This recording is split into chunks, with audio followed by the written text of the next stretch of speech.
Assalamualaikum warahmatullahi wabarakatuh, teman-teman subscriber dari Wong Otomotif Channel. Beberapa hari ini saya tidak upload video di Wong Otomotif Channel ya, karena kondisi saya yang kemarin sempat menurun karena efek pandemi ini. Nah, awalnya saya tidak percaya dengan yang namanya corona, saya tidak percaya sama sekali, dan virus itu apa, saya juga tidak percaya. Nah, tetapi setelah saya mengalami sendiri selama 1 bulan ini, saya benar-benar tidak bisa bekerja, ya, tidak bekerja karena kondisi saya yang sangat menurun drastis karena efek virus ini.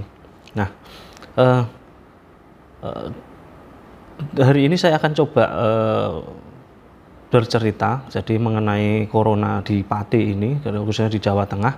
Nggak tahu ini termasuk jenis apa, kita belum tahu. Jadi di corona ini sendiri, pada saat untuk yang corona ini ya, kita pada saat untuk yang corona ini, jadi itu kayaknya berbeda dengan yang kemarin-kemarin.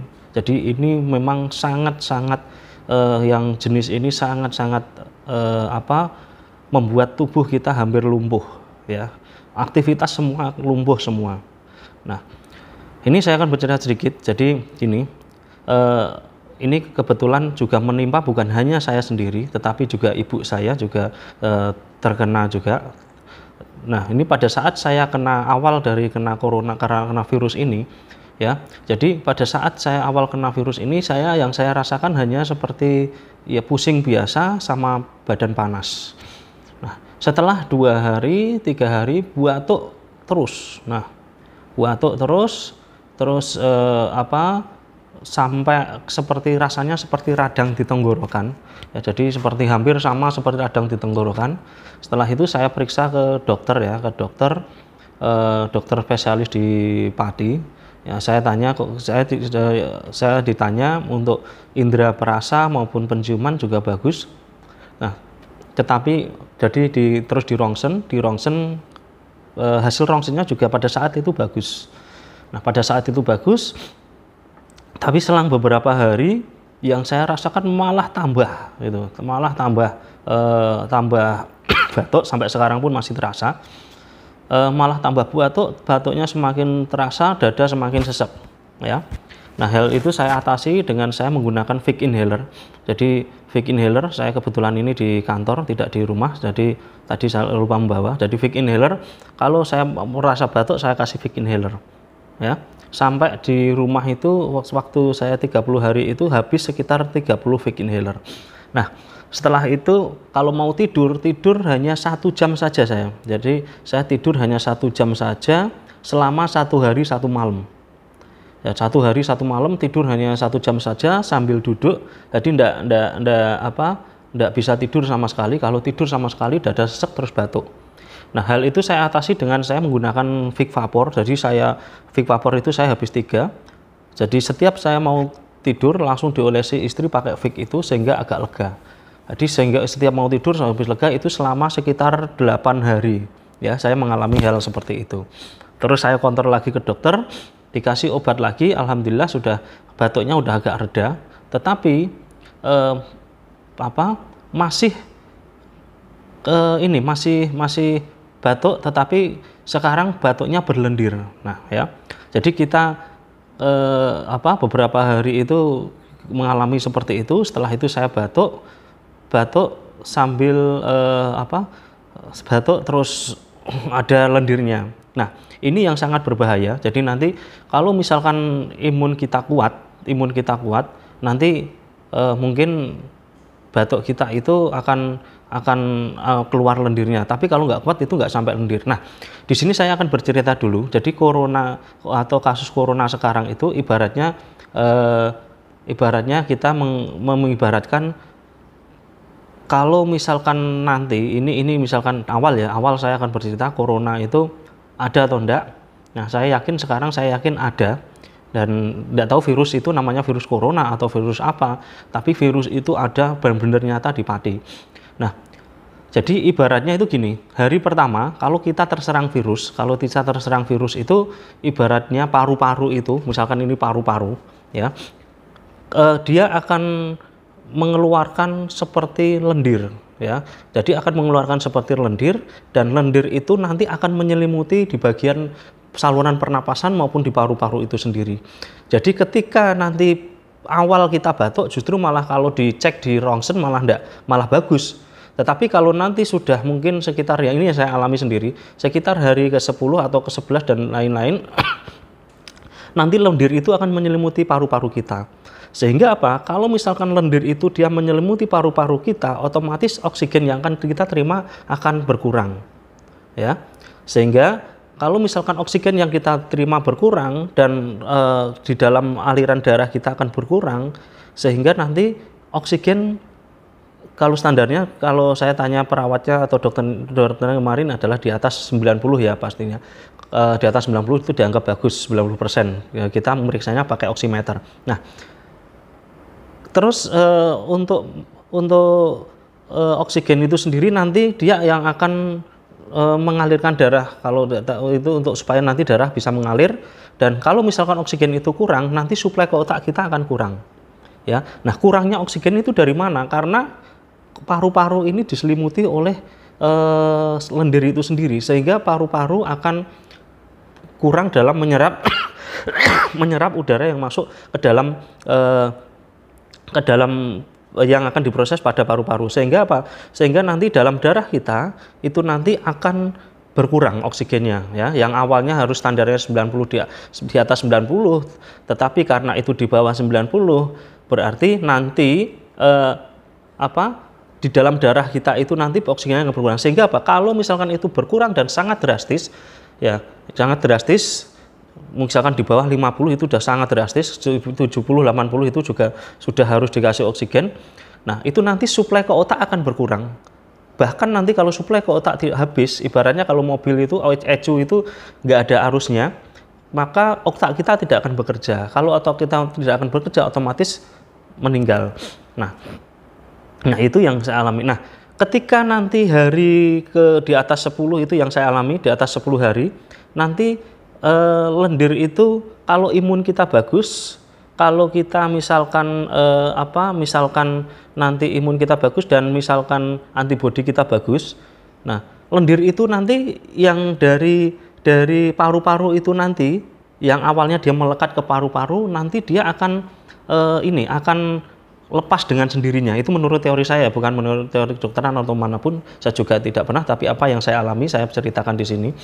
Nah, nanti akan lepas dengan sendirinya, dan lepas dengan sendirinya itu nanti akan keluar lewat dahak yang kita keluarkan. Makanya, dan dahaknya itu bukan seperti kita riak ya. Kalau kita riak mungkin warnanya kuning dan lembek, kita keluarkan pun dia akan lembek, kita tidak keluarkan pun dia akan lembek. Kalau riak seperti itu ya. Tetapi kalau misalkan kita ambil di jari seperti ini pun dia akan tidak melengket. Tetapi kalau riak yang kita keluarkan ini, lendir yang kita keluarkan ini, dia lengket sekali ya. Justru ini yang nanti akan berbahaya juga ya. Akan berbahaya juga pada saat lendir ini sudah waktunya keluar, itu akan berbahaya juga. Jadi pada saat nanti lendir itu nanti keluar, kalau kita pegang gini lengketnya bukan main ya. Apalagi yang saya alami kemarin adalah pada saat itu keluar lendir akan terasa agak lega di dada kita ya, akan terasa agak lega dan batuknya juga akan berkurang. Nah, tetapi yang bahaya itu nanti pada saat kita tidur, justru itu malah akan sangat berbahaya ya. Jadi pada saat kita tidur itu nanti kalau kita posisinya terlentang, itu yang berbahaya. Usahakan kalau bisa yang sudah keluar lendir jangan sampai lebih dari 4-5 jam. Itu yang saya alami. Saya tidur 4-5 jam posisi terlentang. Ternyata waktu saya bangun itu ada seperti seperti gel besarnya sekitar kelingking jari ini. Nah, gel ini posisinya dia, kenapa kok ada seperti gel ini? Karena pada saat kondisi kita tidur, posisi terlentang seperti ini, nanti cairan yang ada yang harusnya keluar, dia mengendap. Ya, makanya ada yang menyarankan kalau bisa tidurnya tengkurap pada saat seperti itu, supaya nanti dia bisa keluar ke mulut, bukan mengendap di tenggorokan. Nah, kalau pada saat itu dia mengendap, ya, otomatis kalau mengendap lama-kelamaan itu dia akan menjadi menjadi gel ya, atau menjadi keras di saluran tenggorokan. Ini beda dengan riak. Kalau riak dia tetap lembek, tapi kalau ini dia akan mengeras ya, seperti lem. Jadi waktu itu saya pagi jam 5, saya tidur jam 1, bangun jam 5, di tenggorokan itu terasa seperti ini, seperti ada yang mengganjel, seperti kalau kita minum obat, tetapi obat itu tidak habis, tidak kurang air, jadi kayak mengganjel di tenggorokan ini, ya. Nah, terus habis itu saya ke kamar mandi, saya riakan beberapa kali, dia tidak mau keluar, dan harus dipaksa, gitu baru. Gitu bertiga kali baru mau keluar, dan waktu itu saya pegang seperti ini ya, saya tarik seperti ini, seperti permen karet, tapi dia lengket. Nah, kita bisa kita bayangkan kalau misalkan lendir itu menumpuk lebih banyak dan tidak bisa keluar dari tenggorokan kita terlena pada saat tidur, langsung akan tersedak, akan menutup saluran pernafasan kita, sehingga otomatis kita tidak bisa bernafas seperti dicekik ya. Jadi kita pasti oksigennya langsung tidak bisa masuk, sehingga nanti ini berarti nanti langsung tidak ada oksigen yang masuk ke dalam tubuh kita sama sekali, otomatis kita akan akan meninggal. Nah itu ya. Jadi pada saat lendir itu harus hati-hati benar, jangan sampai nanti tidur terlalu lama ya. Dan usahakan tidur nanti kalau dibatukan dikeluarkan saja. Jadi kalau batuk itu jangan ditahan, langsung keluarkan, buka mulut selebar-lebarnya. Jadi jangan ditahan, jangan ya, tapi langsung keluarkan saja. Nah, setelah keluar lendir itu nanti baru tidur. Nah, baru tidur nanti usahakan pakai air hangat. Kalau saya pakainya pakai larutan penyegar cap kaki 3. Nah, penyegar cap kaki 3 itu yang sangat membantu. Saya bukan promosi ya, tetapi itu yang saya alami sendiri. Awalnya dulu saya juga tidak percaya dengan larutan penyegar cap kaki 3 itu, saya juga tidak percaya. Tetapi kalau pas batuk, pas itu saya setelah minum itu agak lega sedikit. Nah, nanti mungkin bisa dibantu dengan yang lain mungkin. Nah, kalau pas batuk mau tidur, saya menggunakan Vic Inhaler. Selama 1 bulan saya habis sekitar 8 Vic Inhaler. Saya juga bukan promosi produk ini, tetapi itu untuk membantu supaya pernafas kita agak lega. Nah, supaya mengurangi batuk juga, karena kalau posisi seperti itu nanti kita batuk, kalau kita tarik nafas pasti kita akan batuk. Nah, untuk supaya tidak batuk saya pakai Vic itu ya. Nah, itu kalau nanti sudah keluar ya, nanti otomatis hasil pada saat sebelum di rongsen itu, rongsennya itu warnanya itu seperti kabut. Kalau di hasil rongsennya itu jadi paru-paru kita kayak diselimuti kabut ya, kayak diselimuti kabut, jadi hanya kelihatan samar-samar. Itu kalau kalian bisa bayangkan kalau misalkan pada saat pagi hari atau pada saat kabut, pada saat kebakaran atau apa itu, remang-remang seperti itu. Nah, nanti kalau misalkan kita sudah keluar semua dahaknya, cairannya sudah keluar, otomatis nanti kabut-kabut yang menyelimuti tubuh paru-paru kita nanti itu akan hilang. Itu yang saya alami sendiri. Nah, setelah itu keluar, kita tidak bisa langsung aktivitas. Jadi kita ada masa pemulihan, itu mungkin batuknya itu mungkin pada saat keluar lendir itu butuh waktu sampai 5 sampai 10 hari, bisa lebih tergantung dari kondisi masing-masing. Nah, kalau misalkan itu nanti sudah keluar semua, nah nanti baru di rongsen kembali, mungkin bisa langsung bersih. Nah, mungkin itu yang dijadikan patokan di rumah sakit itu adalah salah satunya adalah hasil rongsen itu. Nah, itu yang saya alami. Jadi yang saya alami itu badan saya lumpuh total ya, badan saya kayak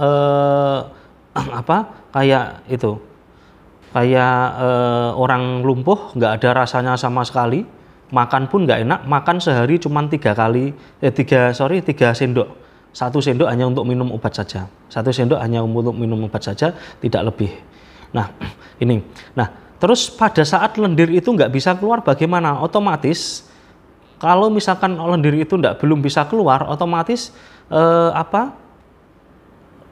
oksigen yang ada pada dalam darah kita akan berkurang. Nah, jadi usahakan sedia oximeter. Ya, jadi nanti kita bisa cek sewaktu-waktu apakah oksigen kita bagus atau enggak. Kalau bagus berarti tidak ada permasalahan. Nah, kalau ini tipsnya nanti akan saya ceritakan di video selanjutnya, yaitu video dari yang pada saat saya merawat ibu saya. Ibu saya juga terkena, nanti saya ceritakan yang lebih lanjut, dan sampai sekarang pun masih di rumah sakit tapi kondisinya alhamdulillah semakin membaik. Nah itu. Terus bagaimana supaya nanti agak untuk pemulihan ini? Satu, usahakan makan makanan yang cukup dan jangan yang mengandung mengandung minyak dulu, ya, karena itu nanti akan menghambat dalam proses pengeluaran riak atau pengeluaran lendir itu. Itu menurut saya, jadi bukan menurut medis, saya juga tidak tahu, tapi itu adalah pengalaman yang saya lakukan, yang awalnya saya tidak percaya dengan virus ini. Tidak tahu itu virus corona atau enggak. Pada saat saya tanya dokter juga bukan corona, tetapi saya setelah 30 hari saya ginos pun juga tidak positif, ya, hasilnya juga negatif, ya. Waktu saya ginos pun juga negatif.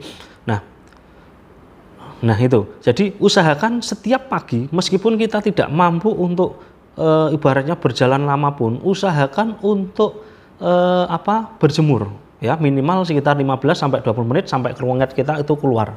Nah, otomatis kalau nanti keringat kita keluar, kita mendapat sinar matahari, nanti otomatis antibodi kita maupun imun kita akan bertambah, ya, dan nafas kita akan agak lega kalau kita habis berjemur, ya. Usahakan berjemur antara nanti kalau udah terik sampai nanti keluar benar-benar keringat berapa menit, baru nanti baru nanti akan sudah disudahi segitu.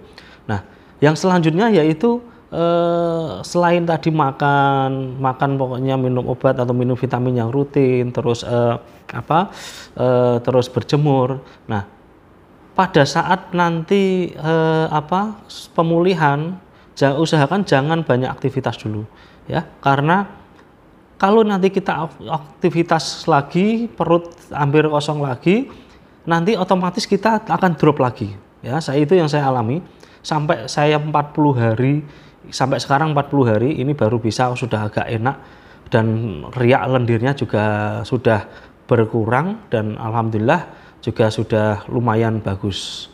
Nah, itu yang saya alami, yang awalnya saya tidak percaya dengan virus itu, dan ini saya alami, dan beberapa teman saya banyak sekali, kalau dihitung itu udah puluhan, dah banyak teman-teman saya juga kena dan mengalami hal yang sama, ya, bukan dari saya saja tetapi mengalami hal yang sama, bahkan ada yang lebih lama lagi, tergantung dari imun dari tubuh kita, ya, termasuk ibu saya sendiri. Nah itu, mungkin itu dari saya. Jadi kenapa saya tidak beberapa hari ini saya tidak pernah upload di video di YouTube. YouTube saya hampir berapa bulan itu kosong terus, itu karena saya baru mengalami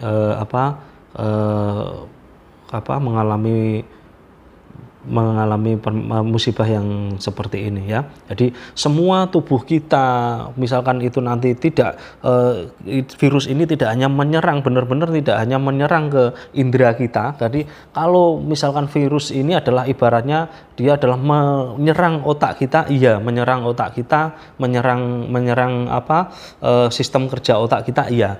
Menurut saya, karena itu saya ibaratkan dengan mobil, karena saya juga seorang pendidik, dan ibu itu saya ibaratkan dengan mobil. Kalau otak kita adalah ibaratnya ecunya, dia tidak ada arus yang mengalir atau tidak ada oksigen yang bagus yang mengalir ke situ. Nah, nanti otomatis kerja sistem dalam diri kita, semua sensor kita, semua aktuator, ibaratnya kalau sensornya diibaratkan ada indera, baik indera penciuman, indera perasa, dan yang lain, nanti kerjanya juga tidak akan normal. Makanya kebanyakan teman-teman itu banyak yang dia tidak merasakan cium baunya, banyak teman-teman yang tidak merasakan enaknya makanan maupun ganti apapun dia juga tidak bisa, mau aktivitas juga tidak bisa, kayak orang lumpuh total, hampir dia tidak bisa beraktivitas sama sekali. Nah, jadi itu yang saya alami. Jadi badan rasanya di sendi-sendi itu kita tidak bisa beraktivitas sama sekali, itu hampir selama 20 hari. Meskipun bisa aktivitas hanya sekedar duduk, makan, setelah itu merasa capek lagi, tidur lagi. Tidur pun tidak bisa tidur. Ya, jadi seperti orang kesiksa selama beberapa hari itu sudah wajah saya itu sudah amburadul ibaratnya, dan itu yang saya alami. Dan alhamdulillah sampai hari ini alhamdulillah sudah bisa baik lagi, bisa kembali normal lagi. Dan saya harapkan teman-teman yang tidak berkepentingan, memang tidak berkepentingan, jangan terlalu keluar, karena virus ini meskipun kita pakai masker pun, saya juga heran ini ya, meskipun kita pakai masker pun, virus ini tetap akan bisa menempel ke tubuh kita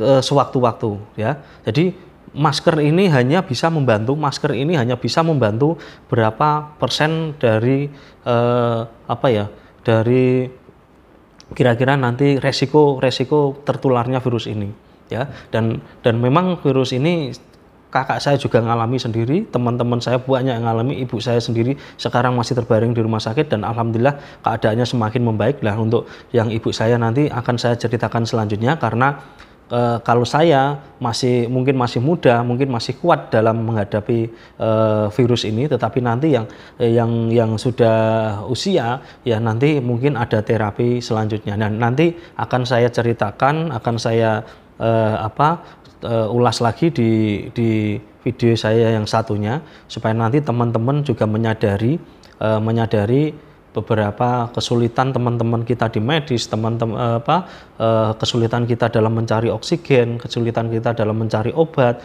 kesulitan kita dalam mencari kesembuhan orang tua, nanti biar bisa merasakan sendiri bagaimana sulitnya mencari ruang isolasi atau ruang di rumah sakit yang sampai saat ini di Pati itu semuanya penuh.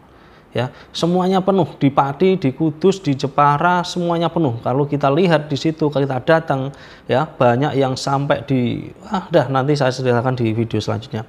Oke, itu teman-teman subscriber di Wong Otomotif, beberapa gambaran dari yang pernah saya alami. Jadi nanti teman-teman bisa tanyakan beberapa, kalau mengalami gejala seperti ini, insya Allah nanti saya bantu. Yang karena saya sudah mengalami sendiri, virus ini bukan virus yang sembarangan dan benar-benar ada dan terjadi. Ya, pada saat diperiksa awal katanya saya bukan corona, ternyata apa yang saya alami seperti yang ibu alami, tetapi waktu untuk penyembuhannya yang agak berbeda. Nah itu ya, jadi itu yang bisa saya sampaikan. Tetap usahakan 5M ya. 5M kita bantu pemerintah dalam menyelesaikan pandemi ini, dan mulai dari diri sendiri. Jadi bukan dari orang lain, tetapi virus ini adalah tergantung dari kita sendiri, bagaimana menjaga daya tahan tubuh kita, bukan tergantung dari orang lain. Usia muda pun bisa terjangkit. 20 teman saya itu usianya baru 20 atau 19 itu terjangkit, bahkan malah lebih lama dibandingkan saya, hampir ya waktunya hampir sama ya, dan merasakan kepala pusing yang luar biasa, panas yang luar biasa. Nah itu yang dialami teman saya. Jadi tidak kok misalkan wah saya masih muda, saya masih ini tidak bisa terjangkit virus ini, enggak. Virus ini awal kita mungkin di rapid mungkin tidak akan kelihatan, di rongsen nggak akan kelihatan, tapi setelah beberapa hari nanti baru kelihatan. Nah itu yang saya alami. Saya tanya ke dokter, bukan corona, tetapi Yang saya alami persis itu corona, yang saya alami sama yang dirasakan ibu saya, sama yang dirasakan teman-teman saya. Cuman indera penciuman saya hanya bisa mencium tapi agak tipis-tipis, rasanya nggak enak, makan udah nggak enak sama sekali. Ya, tapi usahakan jangan sampai teman-teman kena virus seperti ini, ya, kena penyakit yang seperti ini. Sudah sakitnya luar biasa. Luar biasa ya. Kalau saya umpamakan mending ditonjok sekitar 10 orang royok enggak apa-apa dibandingkan virus ini. Benar-benar kita lemah sama sekali, kita tidak berkutik sama sekali, tubuh kita udah enggak ada rasanya sama sekali dan nafas saja sulit. Oke, demikian video yang saya buat untuk ini adalah review dari diri saya sendiri. Jadi tidak ke yang lain. Nah, nanti yang ada video satu lagi yang saya ceritakan ke teman-teman nanti dari ibu saya nanti akan saya ceritakan ya, supaya nanti teman-teman bisa mengantisipasi kalau ada kejadian seperti ini di rumah, nanti biar bisa mencoba beberapa tip dan trik dari saya. Oke, terima kasih atas perhatiannya. Jaga kesehatan semua, jaga jarak semua, dan mudah-mudahan pandemi ini supaya cepat berakhir dan segera kita bisa beraktivitas kembali, karena ini sementara bengkelnya saya lockdown ya. Jadi kita tidak menerima customer dulu karena khawatirnya kita udah merasa sehat tapi customernya nanti pas lemah dia nanti akan terjangkit, nanti kasihan juga ya. Jadi lebih baik mobilnya yang bermasalah daripada orangnya yang bermasalah. Demikian dari saya, Wong Otomotif Channel. Kurang lebihnya saya mohon maaf. Assalamualaikum warahmatullahi wabarakatuh.